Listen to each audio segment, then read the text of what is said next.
हाँ जी। So good morning. अभी पहले गाड़ी में बैठा हूँ, सामान शिफ्ट कर रहा हूँ। सुबह के बजे 8। यहाँ 5:30 धूप चढ़ जाती है पूरी। एक बार गाड़ी स्टार्ट कर ले पहले, होती है कि नहीं। वाह, पहले सेल्फ में स्टार्ट, लेकिन इंजन थोड़ा कप आ रहा है। पूरा ना इंजन कांप रहा है, लेकिन फिएट का इंजन स्टार्ट हो गया जल्दी। तो टेम्परेचर भाई लोगों यहाँ पे था नियर अबाउट 1 से 2 डिग्री, और हवा बहुत तेज चल रही थी शाम को। मतलब कि रात को पहली बार हुआ है कि मैं इनर और वूलन सॉक्स पहन के सोया हूँ, विद 1 ब्लैंकेट एंड 1 और रजाई ऊपर। तो इतनी ठंड थी यहाँ पे पैंगोंग लेक में। सो गाड़ी भी अच्छी लेके आओ जो स्टार्ट हो जाए, ठंड काफ़ी होती है। तो ऑलमोस्ट माइनस पहुँचने वाला टेम्परेचर ही था, 1 डिग्री हो गया था। तो बाकी रिजॉर्ट अच्छा है। अभी हम ट्राई कर रहे हैं हानले के लिए। एक इससे आगे हानले विलेज है, वहाँ पे एक मोनेस्ट्री है और एक ऑब्जर्वेटरी है जहाँ पे कुछ एस्ट्रोलॉजी का दिखाते हैं, तो वो देखते हैं। बाकी स्काई बड़ा क्लियर होता है कहते हैं वहाँ पे हानले में। तो अगर आप इवनिंग में क्लाउड्स वगैरह ना हो तो ऊपर स्काई बड़ा क्लियर दिखता है, वो अपना ही मज़ा है। तो हानले में भी हमने स्टे लिया है, वहाँ पे हमारा होटल बुक है। तो यहाँ कॉटेज वगैरह होते हैं, पीछे हमारा कॉटेज है। अच्छा कॉटेज था, मैंने बता ही दिया आपको कल शाम के व्लॉग में। तो आज का हमारा डे स्टार्ट हो चुका है अगला। तो अभी बस जस्ट सामान पैक कर लिया है, सामने बुफे लगा हुआ है, ब्रेकफास्ट की वेट कर रहे हैं। ब्रेकफास्ट करके और निकलेंगे हानले, और हानले में जो जो जगह है वो आज एक्सप्लोर करते हैं, और वहाँ भी स्टे लेके फिर आगे हम सुमेरी लेक और आगे निकलेंगे। वाया बनाते हैं शायद वाया मनाली इस बार। पूरा सर्कल पूरा करने का इरादा है, देखो अगर साथ दिया तो भगवान ने, अगर उधर से पूरा करेंगे। वाया कश्मीर आए थे। तो प्लीज़ बने रहिए व्लॉग में, आपको एक एक रोड का, एक एक पास का पूरा अपडेट मिलेगा। विद फैमिली आना है, क्या क्या चीज़ें लेके आनी है। तो यहाँ पे बता दूँ, बच्चा इनर पहन के सोया, मैं भी इनर पहन के सोया, ठीक है। तो आप भी थोड़ा ये ध्यान रखो भी, वुलन सॉक्स, इनर और जैकेट्स वगैरह लेके आओ, और गले में जो मफलर वगैरह है वो भी ज़रूर लेके आओ। तो अभी धूप चढ़ चुकी है पूरी। तो शाम की ठंड होती है 4 बजे से लेके सुबह के 6 बजे तक। सनराइज़ यहाँ पे 5:30 बजे हो जाता है पूरे। चलिए, बैंकॉक लेक का व्यू आपने देख ही लिया कल के व्लॉग में, पूरा क्या एक्टिविटी है, मज़ेदार फन रहा पूरा। देखो पंजाब में और दिल्ली साइड में, पूरे इंडिया में गर्मी बहुत है, 40-45 डिग्री टेम्परेचर है। तो यहाँ पे एटलीस्ट सुकून मिलता है। ठंड ज़रूर है लेकिन सुकून मिलता है, मेडिटेशन मिलती है माइंड को, और एक अलग एक्सपीरियंस मिलता है अलग जगह एक्सप्लोर करने का। तो निकलते हैं नए सफ़र पे हानले की तरफ, विलेज हानले। तो रास्ते में दिखाता हूँ आपको अपडेट। चलिए मिलते हैं। सो फाइनली अब निकल रहे हैं हानले के लिए। तो रास्ते में व्यू दिखाते हैं। थोड़ा इंपॉर्टेंट इन्फॉर्मेशन थी, बच्चे जो भी साथ में ला रहे हो कम से कम 5 साल से ऊपर की उम्र हो, और थोड़ा कि ना खुद भी आने से पहले थोड़ा 15-20 दिन अपना वॉक वगैरह, रनिंग वगैरह थोड़ा रखें, ताकि स्टेमिना बिल्ट अप हो। तो कल कोई बता रहा था मेरे को, कोई नॉन थे, तो 2 साल का बच्चा लेके आए थे। ऑक्सीजन लेवल कम हो गया था उसका काफ़ी एकदम से। तो यहाँ पे एक बता दूँ आपको, इम्पोर्टेंट इन्फॉर्मेशन थी कि यहाँ पे हर 30 किलोमीटर पे या 40 किलोमीटर पे आपको आर्मी के हॉस्पिटल मिलेंगे। आर्मी इज़ वेरी सपोर्टिव है। आपको कभी भी कोई प्रॉब्लम आती है, क्योंकि ये सिलेंडर जो है ये तो जस्ट एक फर्स्ट एड की तरह है। अभी नॉर्मल थोड़ा सा पंप दिया, लगातार 20-25 पंप दिए, 50 पंप दिए और हॉस्पिटल तक पहुंच गए। तो एक नॉर्मल ऑक्सीजन लगातार चाहिए। उसके लिए अगर आप चाहो तो आप ले से 1500 या 2000 रेंट पे सिलेंडर मिल जाता बड़ा वाला, जो कि कॉन्टिन्यूस ऑक्सीजन चलाता है, वो भी ले सकते हो। या फिर आर्मी के यहाँ पे 35-40 किलोमीटर पे सारे हॉस्पिटल हैं, वहाँ पे आप अपना ऑक्सीजन लेवल चेक करवा के और ऑक्सीजन ले सकते हो। तो थोड़ा मैं डरा नहीं रहा हूँ भाई लोगों, ये थोड़ा सा टफ है ले की जर्नी कर रहे हैं हम, थोड़ी स्टे लेके, रेस्ट लेके। इसीलिए ऐसा नहीं कर रहे करने को। मैं कल पैंगोंग लेक में फ़ोटो करवा के शाम को हानले भी पहुँच सकता था, मैं नहीं पहुँचा, मैंने स्टे लिया। तो थोड़ा सा प्लीज़ बॉडी को यहाँ पे रेस्ट दो, फालतू इधर उधर भागो मत। यहाँ पे पुलिस चेक पोस्ट है, ये चुलशुल विलेज की। तो यहाँ पे वही पास चेक होता है जो परमिट बताया आपको, जो हमने बनाया था। तो यहाँ भी चेक होता है, तो प्लीज़ वो अपने साथ कैरी करना मत भूलें। ठीक है, तो यहाँ पे हमारा चेक हुआ है। अब हम आगे निकल रहे हैं चुलशुल से हानले की तरफ। सो गाइस, हम एंटर हुए हैं रजांगला वार मेमोरियल में। ये आपको बता दूं, जो ये सामने रजांगला मेमोरियल है, उसके पीछे उन वीर जवानों के नाम हैं और उनकी मेमोरीज रखी है। और एक ये है आहिर धाम। तो जो 114 जवान शहीद हुए थे, उनका अंतिम संस्कार यहीं पे किया गया था। मेरे राइट साइड में है जो मेजर शैतान सिंह, जो अंत तक लड़े थे, उनको परमवीर चक्र भी मिला था। तो ये उनकी गैलरी, इसमें एक शो भी चलता है टीवी वाला। और इधर है रजांगला गैलरी, इसमें पूरी पहाड़ी है, वो मैं इसमें दिखा दूंगा आपको कहाँ से चाइना आया था और क्या उसका मकसद था 1962 में ये जो वार हुई थी। तो अभी आपको उसका डिटेल बताता हूँ, थोड़ी इंटरेस्टिंग है, इसमें देखने वाला है। ये वीर जानों की शहादत है हमारी। तो थोड़ा ओवरव्यू देख लो आप वार मेमोरियल का। बड़ा अच्छा डेवलप किया। अभी ये 1963 में बन गया था, लेकिन अभी रिसेंटली इसको रेनोवेट किया है। तो आपको बाकी बताता हूँ इसमें क्या हुआ था। सो दोस्तों, ये वही एक पहाड़ी वाला मैप बनाया पूरा, कहाँ से चाइनीज़ घुसे थे, कहाँ पे उन्होंने कब्जा किया था चुलशुल विलेज के पास। तो काला टॉप पे जंग हुई थी 1962 की। तो कहाँ से हमारी आर्मी ने वहाँ से अपना कवर अप किया था। तो ये सारी पहाड़ियों के नाम है। बीच में बैंकॉक लेक भी है, जो चाइना के पास है, हमारे पास है। तो ये देखने वाला एक मॉडल बनाया हुआ था आर्मी ने, कि एटलीस्ट हमें पता हो कि कौन सा हिस्सा हमारा है, कौन सा चाइना का है। तो ये भी इम्पोर्टेंट पार्ट था वहाँ का। सो 1962 में चाइनीज़ कहते थे जैसे हिंदी चीनी भाई भाई, लेकिन उन्होंने एकदम से हमला कर दिया था चोरी छुपे उधर से। तो वो मैंने आप जो टॉप दिखाया ऊपर, काला टॉप, तो वहाँ तक वो आगे थे।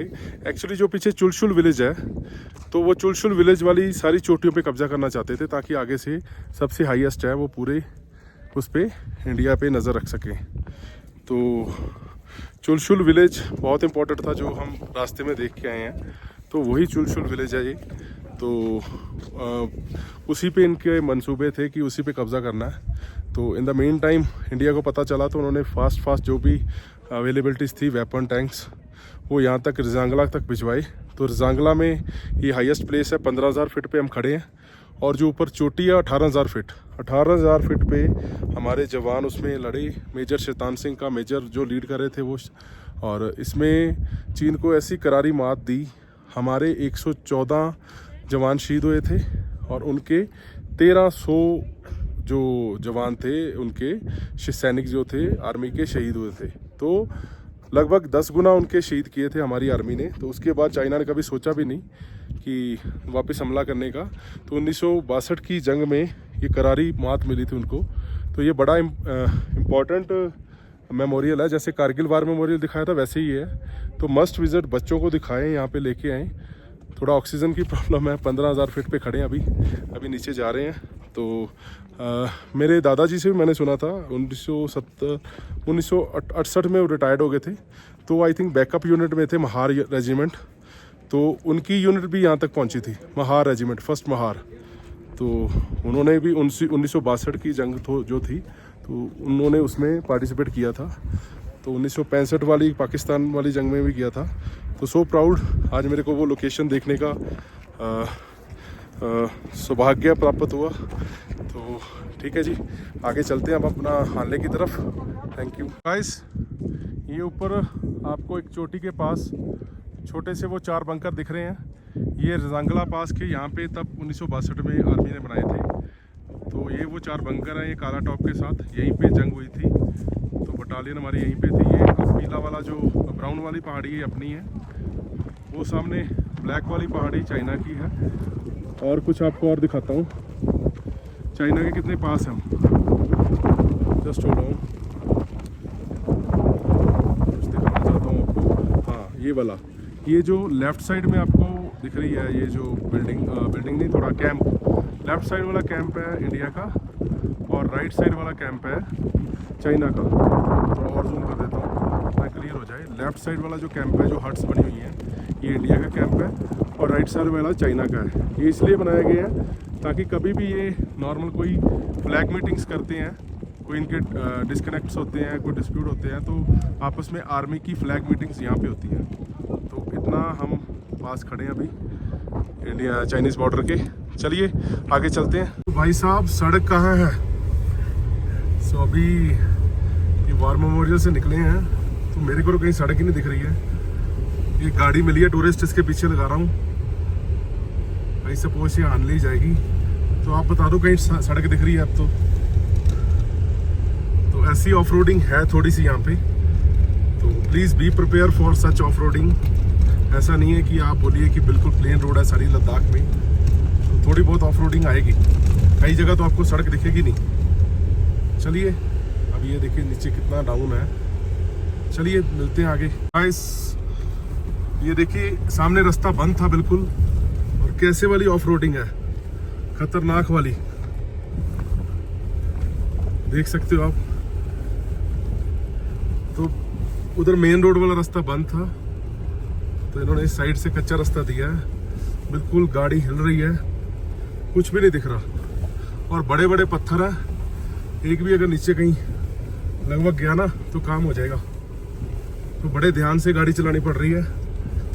चलिए देखते हैं आगे। भाई साहब मेरे को लग रहा है कि कहीं राजस्थान के वो रेगिस्तान में आ गए हैं। कुछ है ही नहीं, कोई रोड ही नहीं है, बिल्कुल कोई इस पे साइन भी नहीं है, साइन बोर्ड भी नहीं है। तो एक इनोवा जा रही है आगे, हानले जा रही है, तो इसी के पीछे मैंने गाड़ी लगाई हुई है। देखिए कोई सड़क नहीं है, सड़क का कोई नामो निशान नहीं है। चलिए देखते हैं आगे कहाँ तक है। भाई कोई रोड नहीं है, जा रहे हैं बस। ये साथ साथ रोड बन रही है, पता नहीं कब तक बनेगी। आप देख ही सकते हो, ये इनोवा वाले भाई साहब के पीछे दबा रहा हूँ मैं, तो जहाँ से भी दब रही है।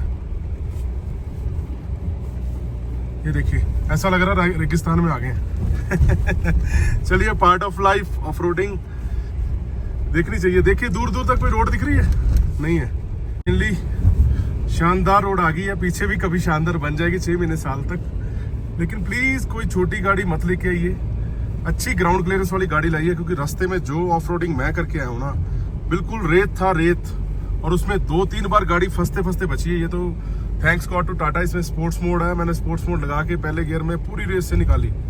तो ये नोवा वाले भाई साहब है, इनके पीछे ही लगा के रखी है मैंने गाड़ी। अगर नोवा निकल गई तो मैंने सोचा मेरी भी निकल ही जाएगी। तो प्लीज़ हानले अगर आपने आना है पैंगोंग से, तो छोटी गाड़ी का कुछ दिन पंगा ना ले। जब रोड बन जाएगी चेक करके आए। तो अभी तो रोड ठीक है, न्योमा आएगा 43 और हानले रह गया आई थिंक 70। तो न्योमा में हम फ्यूल फिल कराएंगे। चलो फाइनली अच्छी रोड आ गई है। चलिए मिलते हैं आगे। हाँ जी, सो फाइनली हानले वाली रोड पे हम चढ़ गए हैं। तो क्या था, पीछे एक बाईपास आया था, वहाँ से न्यूमा अलग था, हानले अलग था, सीधा बाईपास। तो न्यूमा के बीच में होके नहीं जाने की जरूरत नहीं, हमें सीधा बाईपास मिल गया था। तो हमने वही बाईपास निकाल लिया था सीधा। तो अभी हानले रह गया 43। तो न्यूमा में श्योर भी नहीं था पंप है या नहीं है, तो आर्मी वालों से पूछा था, कह रहे हानले में डीजल मिल जाता है। बाकी देखते हैं आगे जाके। डीजल अभी है मेरे पास, वैसे भी मैं एक्स्ट्रा रिजर्व रखना चाहता हूँ, बिकॉज मेरे को आगे सुमोरी लेक और मनाली के लिए भी निकलना है। तो that's why I had asked. तो हानले रह गया 43, पहुँचते हैं जी। व्यू देखिए हानले का, आस पास बियाबान कुछ नहीं है, उजाड़ पूरा। तो सिर्फ एक रोड जा रही है बीच में, सिंगल। सो प्लीज़ अपना गाड़ी का सब कुछ चेक करवा के तुरिए, ठीक है। चलिए, और थोड़ी थोड़ी पंजाबी आ जाती है, सॉरी। तो गाड़ी का सब कुछ चेक करवा के चलिए, और टायर वायर फ्यूल वगैरह, और गाड़ी का कोई और भी मैकेनिकल काम होने वाला करवा के ही लाइए। क्योंकि आप देख लीजिए दूर तक मैं आपको दिखा रहा हूँ, सिर्फ एक रोड है, सिर्फ एक रोड है, और बीच में कुछ नहीं है हानले तक। तो पीछे भी ऑफ रोडिंग थी, ये भी ऐसे ही है। तो एडवेंचर तो है, पर लेकिन थोड़ा ध्यान से चलिए, गाड़ी अपनी फिट एंड फाइन रखिए। चलिए मिलते हैं हानले में। हाँ जी, सो फाइनली हानले सामने दिखना शुरू हो गया, 1 किलोमीटर रह गया। तो हानले से जस्ट 1 किलोमीटर पहले एक आर्मी यूनिट आती है। बेसिकली ये BRO यूनिट है, बॉर्डर रोड ऑर्गेनाइजेशन वाली। तो यहाँ पे डॉक्टर बैठता है एक परमानेंट। तो हमें डाउट था, वाइफ को था डाउट था बेटे को, कि ऑक्सीजन लेवल कोई कमी ना हो। तो हम तीनों ने चेक करवाया, ऑल्दो हम तीनों फाइन है, हमारा ऑक्सीजन लेवल पूरा था, 88-90 पूरा था। तो उन्होंने बताया कि आप ठीक हो। वहाँ पे केरला से भी आए हुए थे, तो केरला से कोई था एक पर्सन, उसकी ऑक्सीजन लेवल और BP काफ़ी शूट अप कर गया था, ऑक्सीजन लेवल डाउन था। तो उसको उन्होंने प्रॉपरली ट्रीटमेंट करके बेड पे ऑक्सीजन लगा के रखा हुआ था, प्रॉपरली मेडिसिन दे रहे थे। तो कहने का मतलब ये है कि ये रिमोट लोकेशन है, यहाँ पे सिर्फ आर्मी हॉस्पिटल ही आपने पूछना है 30-35 किलोमीटर में। जैसे कि मैंने बताया, मेरे नॉन को प्रॉब्लम आ गई थी तो वो नियरेस्ट आर्मी हॉस्पिटल में गए हैं रात को। तो उनके बेटे का 50 ही रह गया था oxygen level. Same as it is हम भी अभी चेक करवा के निकले हैं जस्ट हानले से 1 किलोमीटर पहले। तो ऐसी कोई भी प्रॉब्लम आती है तो घबराना नहीं है। आपके 30-35 मैक्सिमम 40 किलोमीटर के दायरे में कोई ना कोई आर्मी यूनिट है, because it's A China border. तो आप वहाँ जाके ट्रीटमेंट ले सकते हो, प्रॉपरली आपको अटेंड करेंगे फ्री ऑफ कॉस्ट। ठीक है, सो सल्यूट टू इंडियन आर्मी, ठीक है, फॉर दिस एक्सीलेंट सर्विस। चलो मिलते हैं आगे हानले में। हाँ जी, so finally after long journey पहुँच चुके हैं आप अपने हॉर कॉटेज में। ये इनका बुफे अंदर इन्होंने इग्लू की तरह बनाया हुआ है, और ये हमारी हैरियर का बोनट खोल दिया, गर्म हो गई। और ये इनके रूम्स, ठीक है, बाहर से आपको लग रहे होंगे बड़े देसी से रूम है, तो अंदर से दिखाता हूँ आपको कैसे हैं। तो एटलीस्ट पैंगोंग से लेक से बढ़िया रूम है इनके, द हॉर कॉटेज। वो दिखाता हूँ आपको। तो देखिए रूम बिल्कुल अच्छे रूम है, वॉशरूम भी अच्छे हैं, वरना ऐसी रिमोट लोकेशन पे ऐसे रूम नहीं मिलते हैं।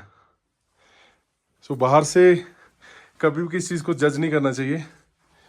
सो this is the HOR cottage. इनका फर्स्ट एक्सपीरियंस है, अभी आए हमने, तो इनका पूरा बुक है। मेरे किसी फ्रेंड ने पूछा था कि मुझे बुकिंग चाहिए, तो ये बुक है पूरा।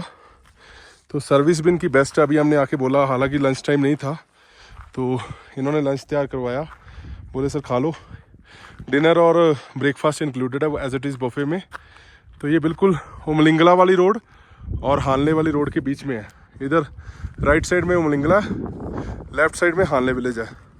तो अभी जाते हैं ऑब्जर्वेटरी विज़िट करने, और क्या क्या मोनेस्ट्री वगैरह है तो देखते हैं जी। चलिए, बस ये कॉटेज दिखाना था। अच्छा है cottage, the HOR cottage, HOR, the HOR cottage. तो ठीक है, तो इसमें आप बुक कर सकते हो रूम वगैरह कभी भी ऑनलाइन। तो थैंक यू, मिलते हैं फिर आगे, दिखाते हैं हानले का व्यू। हाँ जी, सो इनका रेस्टोरेंट है, इग्लू की तरह रेस्टोरेंट व्यू है। तो यहीं अब ये खाना खिलाएंगे। तो सुबह बुफे जो इनका यहीं लगता है, बनाया पूरा इग्लू की तरह, ऊपर से कवर किया क्योंकि धूप बहुत आती है कह रहे हैं। तो बाकी रेस्टोरेंट भी अच्छा है। चलिए शुरू करते हैं लंच। हाय गाइस, सो हम आए हैं अभी ऑब्जर्वेटरी में जो हानले में है, इंडियन गवर्नमेंट की। तो ये बड़ा सा टेलीस्कोप है, इससे आप देखना चाहो तो। अभी तो नाइट में आना पड़ेगा, नाइट में बंद हो जाती है। तो सांस फूल गई। ये सारा बड़ा प्रोजेक्ट है सारा, इससे ऑब्जर्व करते हैं गैलेक्सी को, क्या चेंजेस आ रही हैं क्लाइमेट में। तो this is the part of observatory. ये एक बड़ा सा टेलीस्कोप है। सो अभी नीचे जाके ऑब्जर्वेटरी में क्या क्या वो देखते हैं। चलिए, दिस इज़ द ऑब्जर्वेटरी। ये जो ऊपर आप देख रहे हो, ये जो पॉइंट बना हुआ है थोड़ा सा, यहाँ पे टेलीस्कोप है बड़ा सा, जो मैं अभी देख के आपको दिखाया। ये टेलीस्कोप से ऊपर तक खुल जाता है विंडो इसका, इससे ऊपर वो गैलेक्सी को वॉच करते हैं। सेकंड, इसका जो कंट्रोल है, जो आप फोटोज़ देखते हो वीडियोस ऑब्जर्वेटरी का, वो यहाँ पे है। तो इसको भी जाके देखते हैं अगर इसमें कुछ जाने देंगे तो। सो this is the observatory by Indian government. बिल्कुल ऊंची जगह पे बनी है ये। सो इसमें देखते हैं कुछ है तो, अदरवाइज ये जस्ट गवर्नमेंट का एक प्रोजेक्ट है गैलेक्सी को ऑब्जर्व करने के लिए। मस्ट विजिट हेयर, एटलीस्ट कुछ तो नॉलेज मिलता है। चलिए आगे देखते हैं।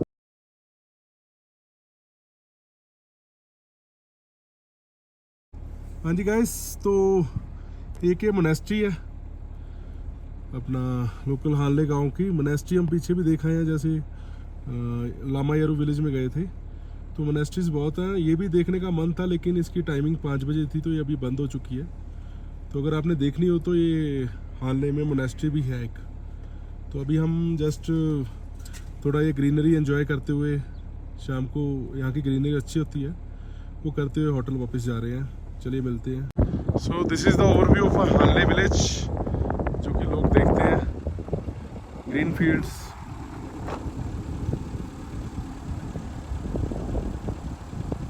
पहाड़ों में ऊपर कैलाश पर्वत है, बर्फ ही बर्फ जमी हुई है। यहाँ अगर आपको इवनिंग में कैंपिंग करनी है, हल्का हल्का म्यूज़िक लगा के एंजॉय करना है तो आप बैठ सकते हैं। ये बेसिकली कैंपिंग पॉइंट है ये सारा, और सनसेट देखिए कितना प्यारा है हाल का, बिल्कुल peaceful. So now moving to hotel back. So good evening, आज का डे ख़त्म कर रहे हैं। तो ऑब्जर्वेटरी भी हो गया, मोनेस्ट्री क्लोज़ हो गया था, बाकी ग्रीन फील्ड्स दिखा दी आपको, ब्यूटी हाल की, ठंड पूरी है यहाँ भी। तो बाकी कल उमलिंगला जाने का था, तो अभी कह रहे हैं कुछ स्नो वगैरह हुई है वहाँ पे, रास्ता थोड़ा ख़राब है, तो माइट भी थोड़ा बच्चा भी छोटा है, तो वहाँ का आइडिया ड्रॉप कर रहे हैं क्योंकि 4-5 घंटे आने जाने में लगेंगे। तो कल हम सुमेरी होते हुए सुमेरी लेक, और अगर पुगा आएगा रास्ते में तो ठीक है, वाया मनाली हम उधर जाएंगे वापस। तो टूर हमारा पूरा हो जाएगा। ये वाया कश्मीर आए थे और वाया मनाली हम जाएंगे। सो देखते रहिएगा, आगे भी पूरा अपडेट देंगे आपको। थोड़ा नेटवर्क की वजह से मैं रेगुलरली नहीं डाल पा रहा हूँ जो वीडियोस है। तो अभी जैसे मनाली में नेटवर्क आएगा तो मैं पोस्ट कर दूँगा वीडियो सारी, जो व्लॉग की डे वाइज वीडियोस हैं। तो कीप वॉचिंग, ठीक है, मिलते हैं कल के व्लॉग में। Thank you.